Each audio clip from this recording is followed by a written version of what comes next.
And we're going to jump right back into session number 18 on page 61, if you're following along in the book, Handbook for the New Paradigm, Volume 1. Today is still Tuesday, August the 14th. No, I'm sorry, 15th. Have I been saying the wrong date all day? I think I have. Oh, no. Oh, well. It's actually August the 15th, 2023. So, session number 18. The day begins anew as your planet turns on its axis, and mankind sleeps on under the influence of the forces of darkness. Their plans seem to move in an inexplicable focus of disaster, and only those few faithful ones appear to be awake and recording the movement of doom upon this lovely world of green and blue. The magic of the beauty becomes blurred, and the very home upon which you depend is shutting down around you, and still, if noticed, it is ignored. The final days descend into the abyss while your TV, sports, and potions of sleep drug you figuratively and literally. What now can you few do to stem the tide of blackness as it deepens more and more quickly? Shall we recount again all that you already know, and groan and beat upon our breasts, as did the prophets of old, and cry out to, quote, God to save us? Millions are already doing that to a creator they think ignores their cries to answer their prayers. It is in the perception of victims that desire rescuing that they ask and cannot receive answers to such prayers. Indeed, only those prayers that ask for empowerment within the framework of creation can be answered.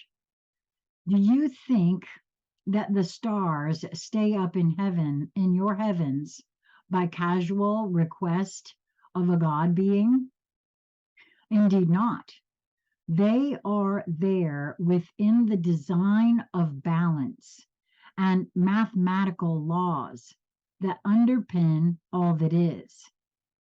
Man continues in his mindless begging and blocks the very help he desires by being unwilling to participate except in ways that are contrary to the very laws that support his unhappy existence. The story of these laws surround them in what remains of nature. But in his misery, he blinds himself. The scientific learned ones analyze the components, but not the process of life within the manifested structures of life that surround them.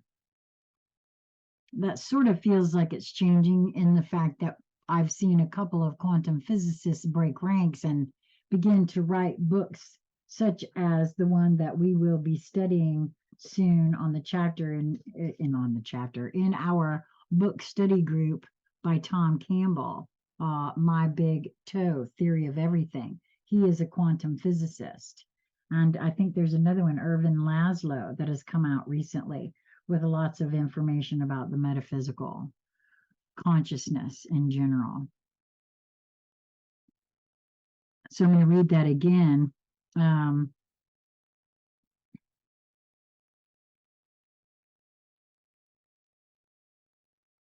Man continues in his mindless begging and blocks the very help he desires by being unwilling to participate except in ways that are contrary to the very laws that support his unhappy existence. The story of these laws surrounds them in what remains of nature, but in his misery he blinds himself. The scientific learned ones analyze the components, but not the process of life within the manifested structures of life that surround them. The mental analysis of the mind deludes him into arrogant belief of his superiority over his surroundings rather than his brotherhood and kinship within it. I have said that many times. We only think we the top of the food chain as far as that sort of thing goes. Consciousness, or I should say ego, is very the hubris to think that we know better than actual nature, you know. How can those be helped that are becoming more and more blind to the very process within which they exist? The victim cannot be rescued, but must pull himself up by his own bootstraps and rescue himself by being responsible for his own rescue. Man is made in the essence of his source. He is a tiny holograph of this source. A holograph is a tiny fragment of the whole that has the potentiality of projecting the whole from which it came. That is the potentiality of projecting the whole. Oh, wait a minute, I read that again. A holograph is a tiny fragment of the whole that has the potentiality of projecting the whole from which it came. Though the concept of the holograph has been emphasized in part, it has not been analyzed, and that's in quotations, with application to the essence of life that is within all self-aware beings. It is the refocusing of this fragment toward its source of existence that determines the degree of the totality of the source that is brought forth into the known reality of each fragment's experience. If you consider the degree of the focus that has brought forth the planet Earth from the fragment of its source, you can begin to get the picture. Look at the magnificence of the human body. That is the vehicle of your experience here. A vehicle capable of housing a self-awareness that can contemplate its source, if it but will, because that source contemplates itself and in so doing fragments itself so that it can further contemplate itself. Through manifestation of experience. Within it is the free will to do this, since free will is the vehicle for this contemplation. Then it is manifest within each holographic fragment. This free will allows for all experience within a further enhancement of this self-contemplation process. This is the polarity that enables the recognition of that which serves the contemplation process and that which does not, so that the balance of these allows the completion of each exploration into the return of the fragment originally projected to its source. To follow this process as presented, there is a spiral of understanding as this is contemplated by the mind reading this information. Each fragment returns to itself, to the source that projected. Wait a minute. Each fragment returns itself to the source that projected it. Thus, you are led to understand the framework of the process you are within. For each of you are a holographic fragment of the source of all that is, in the process of self-contemplation. This is, I'm being shown specifically what this is. It is the all and one at the same time. And also, I'm also being shown this is why it is the law of attraction. What is emanated out goes out, gathers speed, momentum, amplification, and then returns back to the book. Panic. You will become as nothing if you follow the path of the return. Indeed not. With each returning phase toward the source of your entry into experience, your own self-awareness grows and it becomes greater and greater until you have the absolute potential to being a total equal within the greater totality of that source contemplating itself. Does that boggle your finite minds? Indeed, it should not. It should be the most comforting news that you have ever encompassed.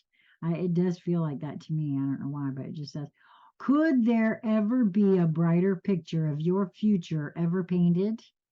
What possible pleasures could ever compete with a future like that? Let me assure you that that's why it always feels like standing on the edge of forever.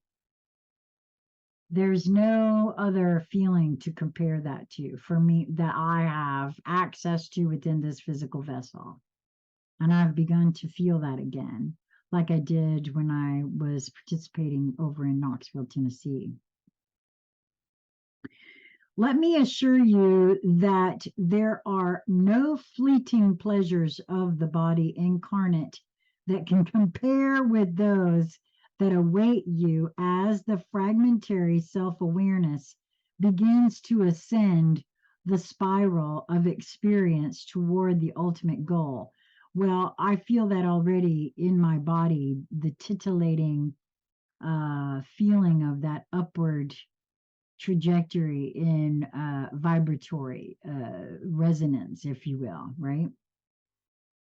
The problem is bridging the gulf of misunderstanding that has been set up as a trap by ones that have become caught up in the distorted misuse of the aspect of free will. These pitiful ones have become so caught up as to perceive themselves as powerful enough to reach not only total equality with the totality of the source of all, but that they can reach a place of superiority. Even the distorted psychiatric paradigm of your time would consider this insanity if they could but encompass the scheme in its totality. I heard the word megalomania in my head, so there's that. Within this distorted power grab, it is necessary to have a distorted replica of the process, a counterpart to that which exists. Humanity is but one building block of this, for they cannot create from a negative potentiality. Try as they have, it will not work. So they are left with the process of converting what already exists from what you would term positive into its opposite, a negative counterpart. Now, this is not a recent event in your linear counting process. How much have they accomplished? So as not to overwhelm you completely, let us say that it has reached a critical stage. To allow it to continue would jeopardize more of manifested experience by the source than is comfortable. Enough to bring a focus of awareness of this, quote, awesome totality of source to bear upon the problem. The potentiality of this focus for bringing balance back into the totality of the process, as explained above, is awesome to contemplate, even within the limits of third dimensional perception. We have attempted to explain before that there is help available, that it is powerful, and have even understated it. However, the key to the release of this awesome force lies within that which has created the situation in the first place. Free will. And that's all caps, the whole word. If you are not of exceptional value, if you were not of exceptional value beyond being the vehicle of change, other means of ending this could be employed. The fragment from which each and every individual fragment of that focus is a portion must be accounted for in order for the balance of all to be maintained. You cannot be simply written off. That would create a flaw that would cause unacceptable repercussions. All fragments must return to the source from which they were focused or projected in order for that source to remain in balance of wholeness. That is not to say that those that have perpetrated this distorted experience to the extreme will not have some interesting educational experiences, or certainly they shall. Your perception of time does not allow you to contemplate such a process, so do not attempt to do so.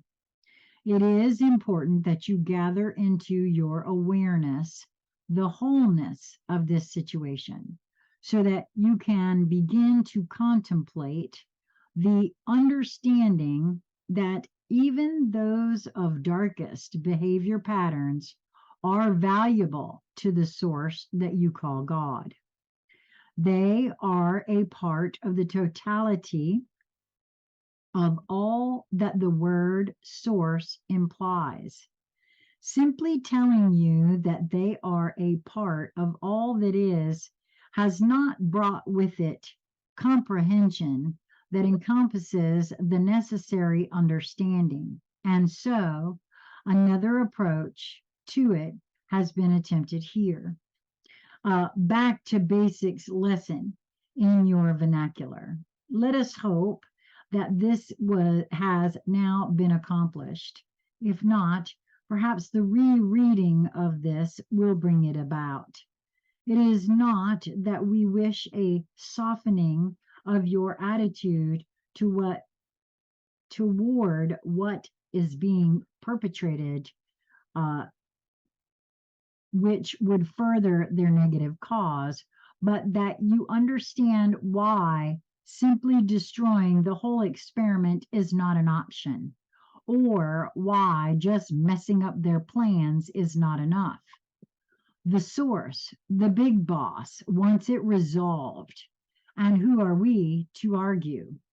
We have this key issue to resolve. So let us get on with it.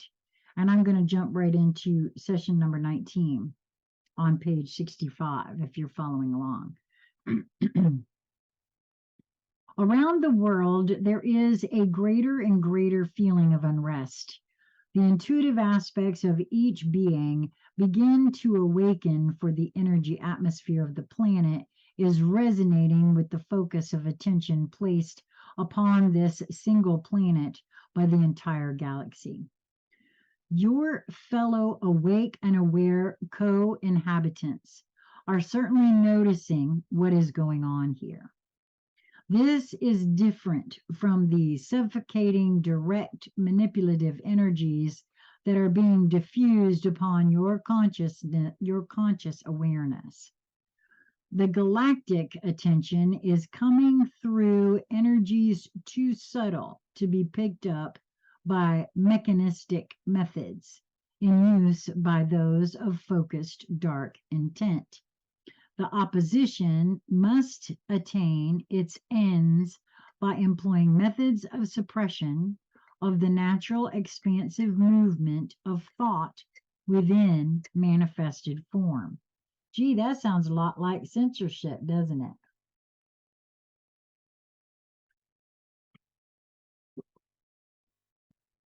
In a 3D sort of way, it encompasses that.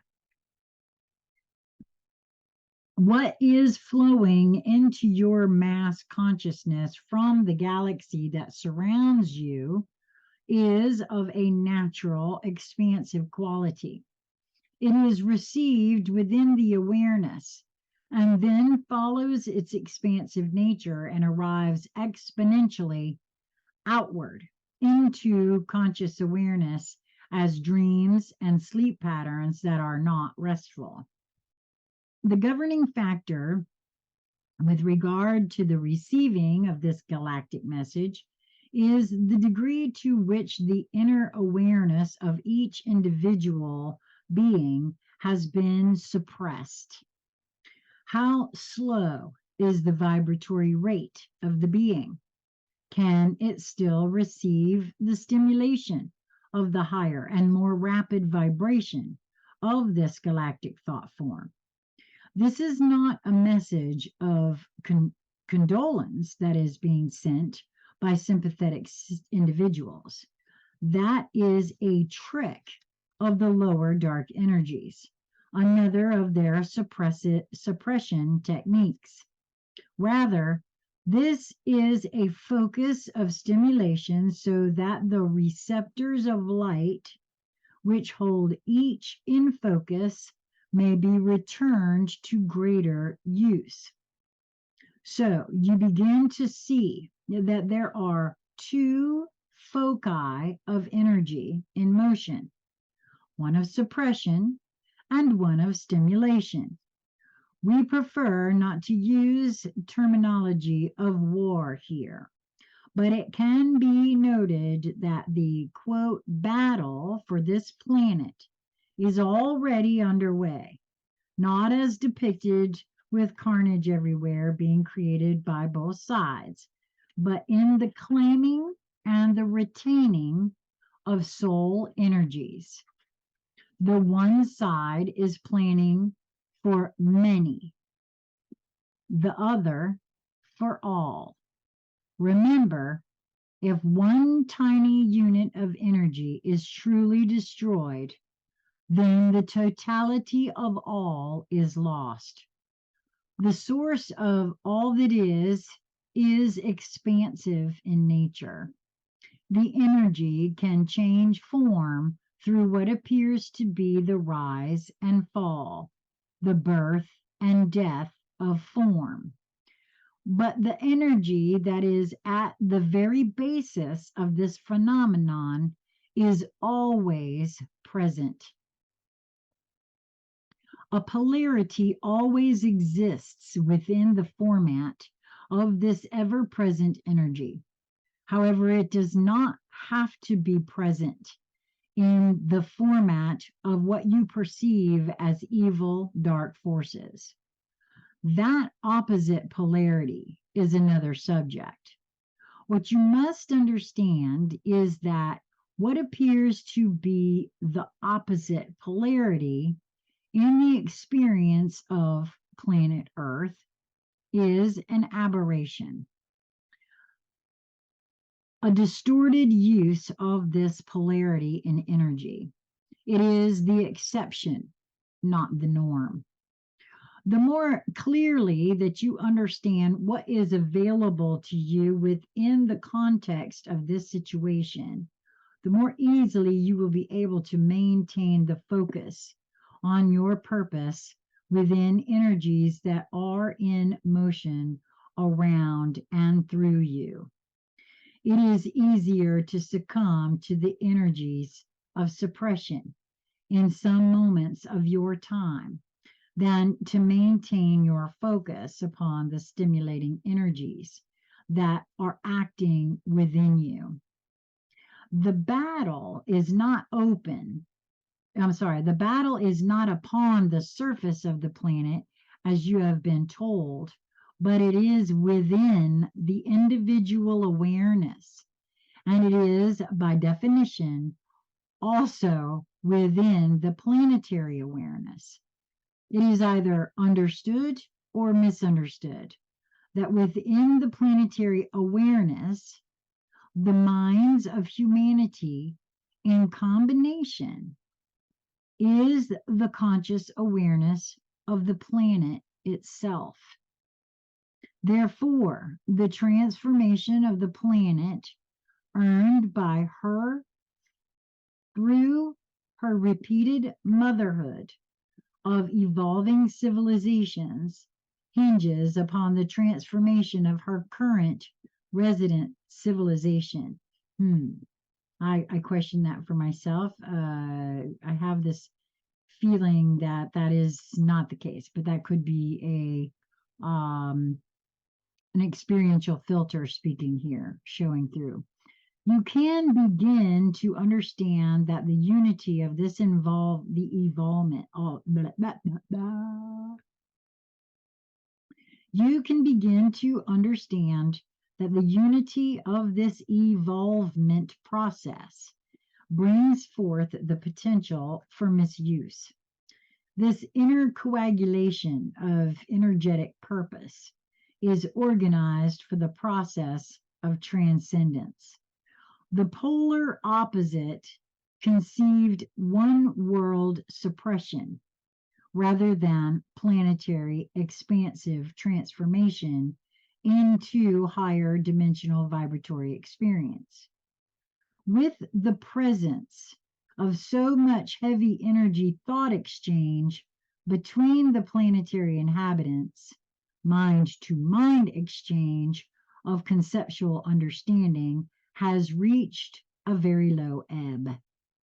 This has resulted in a proliferation of mechanized communication, each representing the abilities once in common use by you without a manifested device to make it possible. We've talked a lot about that for those of you that have not followed me for a time. We've talked a lot about that TV, telephone, internet, all of these methods of communication are merely but an adaptation, a cheap imitation of what we each innately have available to us, but we've not figured out how to use them due to our misunderstanding and generational programming and conditioning that we've done to each other.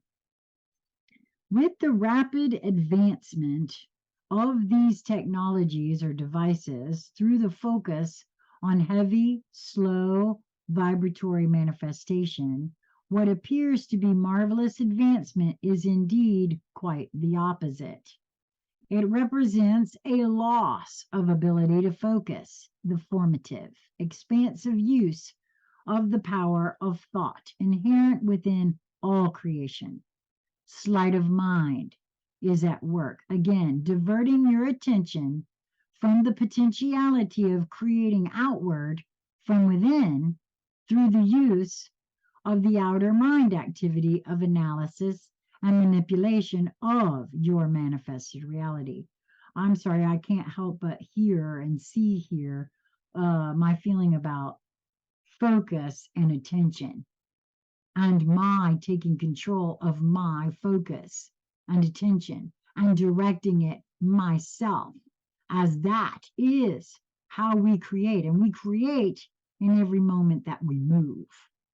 That's what I feel. Back to the book now.